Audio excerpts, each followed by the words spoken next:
The McKinley Birthplace Memorial dollar was a commemorative coin struck in gold by the United States Bureau of the Mint in 1916 and 1917, depicting the 25th President of the United States, William McKinley. The coin's obverse was designed by Mint chief engraver Charles E.Barber, and the reverse by his assistant George T.Morgan, as McKinley had appeared on a version of the 1903 dated Louisiana Purchase Exposition dollar. The 1916 release made him the first person to appear on two issues of U.S. coins. The coins were to be sold at a premium to finance the National McKinley Birthplace Memorial at Niles, Ohio, and were vended by the group constructing it. The issue was originally proposed as a silver dollar. This was changed when it was realized it would not be appropriate to honor a president who had supported the gold standard with such a piece. The coins were poorly promoted, and did not sell well. Despite an authorized mintage of 100,000, only about 20,000 were sold, many of these at a reduced price to Texas coin dealer B. Max Mail. Another 10,000 pieces were returned to the mint for melting. Background: William McKinley was born in Niles, Ohio, in 1843. He left college to work as a teacher, and enlisted in the Union Army when the American Civil War broke out in 1861. He served throughout the war, ending it as a brevet major. Afterwards, he attended law school and was admitted to the bar. He settled in Canton, Ohio, and after practicing there, was elected to Congress in 1876. In 1890, he was defeated for re-election, but was elected governor the following year, serving two two-year terms. With the aid of his close advisor Mark Hanna, he secured the Republican nomination for president in 1896. Amid a deep economic depression, he defeated his Democratic rival, William Jennings Bryan, after a front-porch campaign in which he advocated sound money, that is, the gold standard unless modified by international agreement.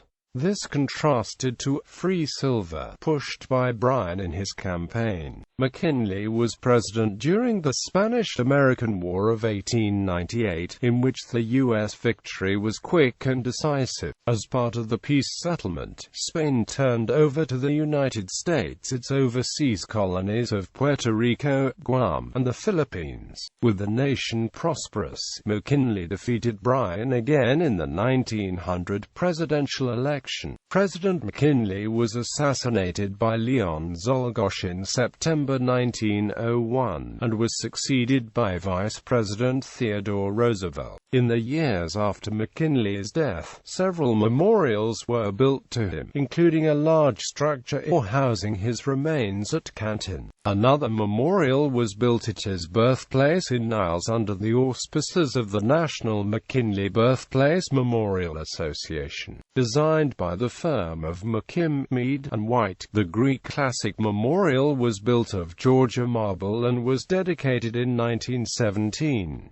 Housing a museum, library, and auditorium, as well as a statue of McKinley and busts of his associates, it remains open to the public, free of charge. Inception and preparation. The McKinley Birthplace Memorial dollar was proposed as a fundraiser for the construction of the site in Niles. In February 1915, the association's head, Joseph G. Butler, Jr., met with Ohio Congressman William A. Ashbrook, chairman of the House Committee on Coinage, Weights, and Measures, to propose a silver dollar in honor of McKinley. Ashbrook was willing, and the two men or Treasury Secretary William G. McAdoo and acting director of the Mint Frederick Dewey, who envisioned no difficulty. Accordingly, Ashbrook introduced a bill in the final days of the 63rd Congress, which took no action on it. When the 64th Congress opened in December 1915, Ashbrook reintroduced his bill, H.R. 2. A hearing was held before Ashbrook's committee on January 13. Originally, the bill called for mintage of 100,000 silver dollars in commemoration of McKinley, but at the hearing, Butler requested that they be gold instead, stating, "If you will recall the fact, McKinley was elected in 1896 mainly on the question of the gold standard. The gold dollar had not been struck as a circulating coin since 1889. Asked a question from New York Congressman James W. Husted as to whether a gold dollar would be too small to be a souvenir, Butler responded, "No, I do not think so. I think, on the other hand, a silver dollar might be too large. I think we can dispose of gold dollars very much easier, Mr. Husted, and you know gold dollars are rather scarce just now." Ashbrook agreed, and stated, "My understanding is that these dollars will be sold at not less than $2 each, which would make a profit of at least $100,000. I think there will be no trouble about disposing of them at the price. I understand they will be on sale in this memorial, and visitors who go to see it very largely will not leave the building without buying one, and will be willing to pay at least $2. I might say in that connection that any gold dollar coined by the United States is worth at least $2 at this time. They all command a premium, and there is no reason why this dollar would not sell for at least $2 and likely more." Ohio Senator Warren G. Harding was present at the House committee meeting and spoke in favor of the bill, arguing that this assistance on the part of the federal government will cost nothing more than the making of the dies. On being told that the dies, per the legislation, would be at the association's expense, Harding replied, "I did not notice that. Then, it essentially costs the government nothing whatever to render this mark of tribute and assistance." The committee reported the bill favorably on January 18, amending the bill to allow for the 100,000 gold dollars to be purchased by the association at par and sold at a profit to help build the memorial. The report indicated that the committee members believe it is a deserved testimonial to the worth and service of a great man who lost his life while serving our nation as its chief executive. The bill passed the House on February 7, 1916, and the Senate on February 15.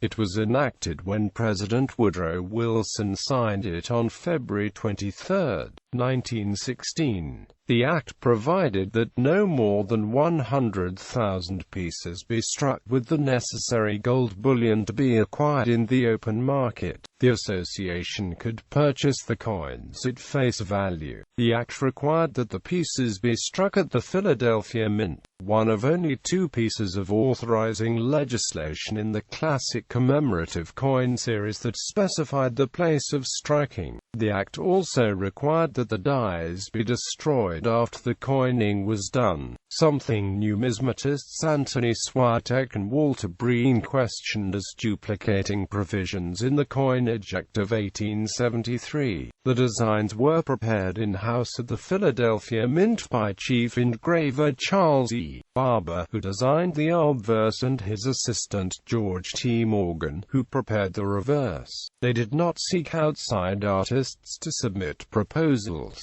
Numismatic author Q. David Bowers suggested that this was because Secretary McAdoo had sought non-employees to propose designs for the 5 Panama Pacific coins along with those sketches prepared by Barber and his assistants, and the Mint's engravers had prepared only 2 of the 5, and that because the artist assigned one, Evelyn Longman, had fallen ill. When the McKinley designs were submitted to the Commission of Fine Arts on March 31, 1916, it recommended changes, though Don Taxay, who stated, does not say what they were.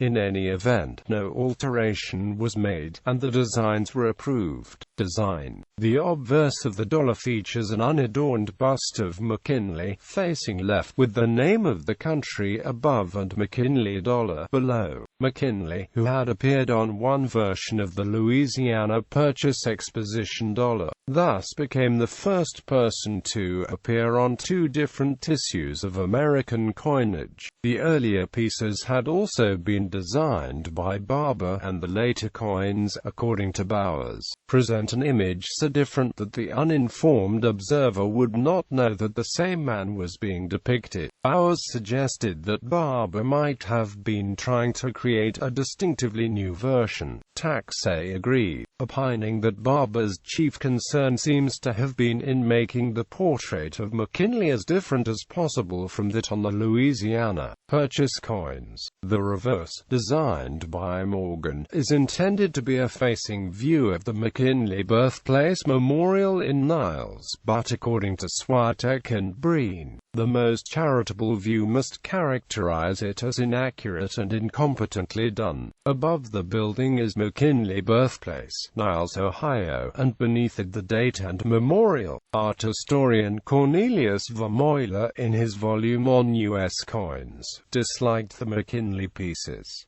When Barber and Morgan collaborated, the results were almost always oppressive. The McKinley Memorial dollars of 1916 and 1917 bear witness to these stylistic judgments. The unclothed bust on the obverse looking tastelessly Roman and the classical, colonnaded memorial building placed across the reverse further constricted by too large lettering.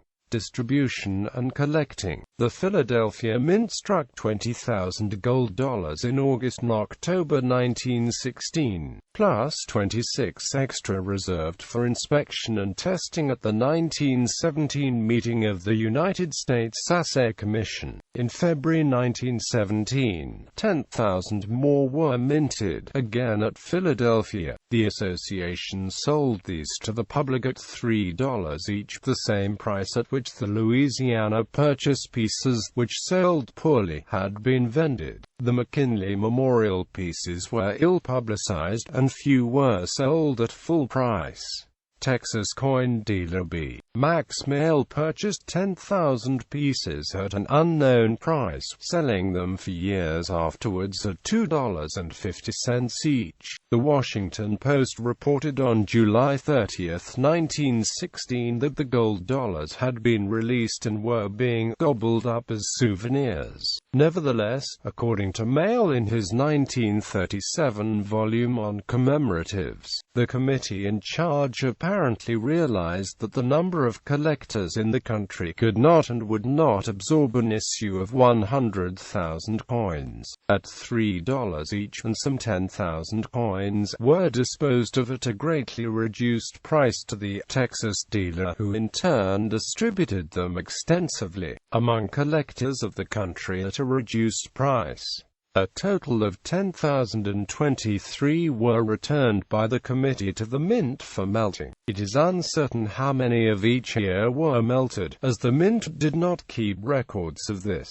Mail estimated that the committee sold 15,000 of the 1916 and 5,000 of the 1917, meaning that about 5,000 of each were melted. Bowers deemed these figures probably correct, given Mell's personal dealings with the committee. Bowers calculated that 8,000 of the 1916 were sold by the committee to collectors and the public, plus 7,000 to Mail. He opined that 2,000 of the 1917 were sold by the committee at full price, plus 3,000 to Mail. Swiatek, in his 2012 book on commemoratives, estimated that between a third and half of the melted pieces were dated 1917.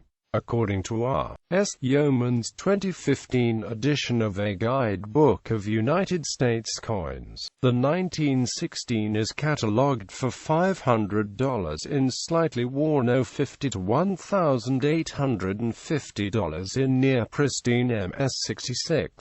The 1917 is listed at $550 in $0.50 and $3,250 in MS-66. A 1916 in MS-68 condition was sold by Heritage Auctions in 2009 for $16,100.